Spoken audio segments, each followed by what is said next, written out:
Hi, welcome. My name is Dale McCluskey, and on this video I'd like to just take a minute to talk about the importance of thinking right when it comes to creating relational change.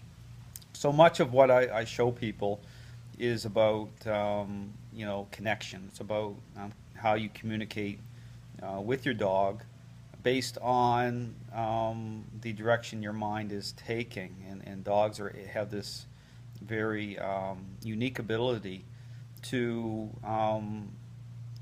be able to assess and get a sense of not just where you're standing in nature as it represents to your in a overall way, okay, in regards to where you're standing within the pack relationship and how that extends. That's why people will get bitten really fast before the leash even moves, because once a dog gets a sense of extends that pack influence and connects that way to that person, they're responding based on the person's personality type. So it's relational. It's a relational response. So so the whole issue of creating change, or the ability to create change through the owner, is not separated from just the physical. Oftentimes what happens is people will try to kind of win the battle, so to speak, within the moment they're in by using their physical strength that way to put the dog into a position. I mean, they'll get very focused on that. But what happens is, because it's relational, dogs are relational beings, they connect both those dots between the physical and the mind, between it's the whole. So that's why when I'm showing people what real change is based on, it's based on actually changing how you think. And so your physical, how this manifests itself via the physical, plays a part, has a very important part to play in that. One, the physical can't be separated that way. You can't rely on your physical strength to try to create change if you're not changing how you think. Because oftentimes that's why, when you look at why certain techniques don't work well, because they're coming from a place of frustration. They're a physical release. They're a mental release point.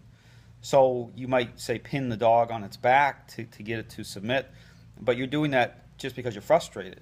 But basically you're frustrated because you haven't truly changed. And so the tipping point of all that is coming out through the behavior, because the dog is taking that role from you. So you're getting frustrated, but it's really because of a lack of leadership. So your frustration is really just a response to that frustration. And so when you're doing when you're interacting in a physical way, it oftentimes is not doing anything. It's not changing anything. Okay, so it has to be, the whole aspect, or the whole focal point when it comes to actual relational change, is actually becoming the real deal. I mean, this is why this is so important for people to understand this.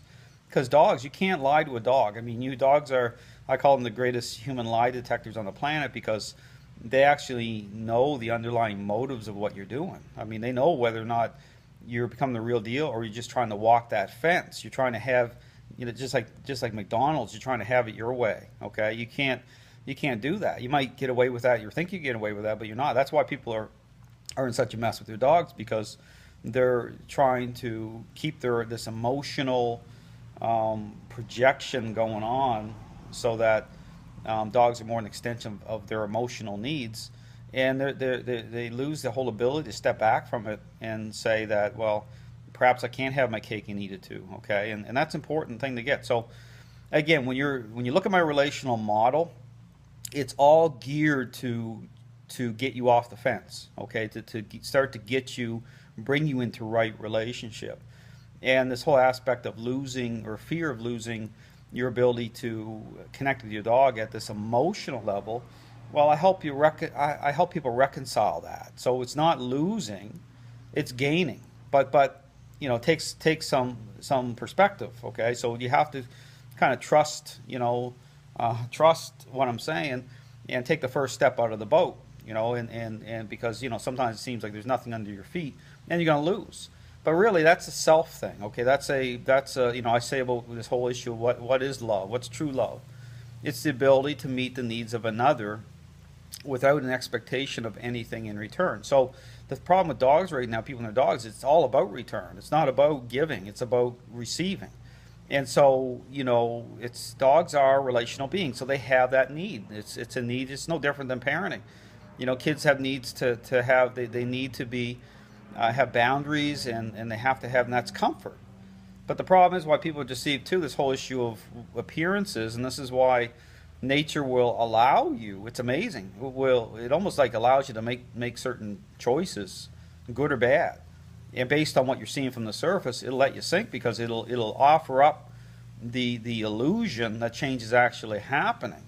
But when you really listen and pay attention to what I'm saying about how a dog's mind works, even within the context of finding comfort and power, I mean, really listen to this. If you really understand, you know, this whole power issue, you're gonna see it. But this is important to understand. There will always be clues, just like in the human world. There will always be clues that something isn't right, and those are the clues that you know, trigger people to get professional help. But that's just not a one-off. I mean, that dogs, it's all connected. You're just not seeing the real deal. That's when people show up and I'm helping them, and they really see the power manifest itself. They get their eyes open but that's what it is. So there has to be a face-off on truth. You've got to be able to see the truth, because this is the thing. If you're not seeing truth, you can't move forward. So you're just going to be deceived. And that's what's happening so often. People, I mean, how can you fix something if you don't even know what the real deal is? Then you're approaching it wrong. You're not approaching it at the very core, at the foundational level. That's why this system brings it down to that level of an intervention, because that's what it is. So what you're going to see through the system is you're going to see the greatest possible results that you could ever expect or get right out of the starting gate, right away, because this system takes it right down to where it is. So you're going to see the greatest possible change right from the start, because this system doesn't play around that way. Okay, it pushes everything to the side that's going to interfere in relational change happening. So if you look and go by the numbers, you go through my system and step back and really think about how the system approaches training, you're going to see it totally stands apart. It's a stand-apart system because it's relational. It's totally different than any other system. The techniques and methods that I use in this system, you're not going to find anywhere else, okay? Because they all connect a certain way. Okay, they all align a certain way. It's all about change. It's all about making sure change happens. So I just encourage you to think about, you know, what I'm saying about this whole issue of, you know, of the relationship of dogs knowing the real deal, and they truly know whether you're changing or you're walking the fence. And if you're walking the fence, it isn't going to work out. You have to change, and that's a tall order, but that's how it is. So this system helps people, encourages people. It helps people build their confidence, because it really is a journey. So how I do training, it's meant to take the stress off people. So even the structure I put in place helps to do that. So, but again, if you're seeking help, if you're struggling to find answers, if you're having a really difficult time, I would really encourage you to check out this system. Thanks very much for watching.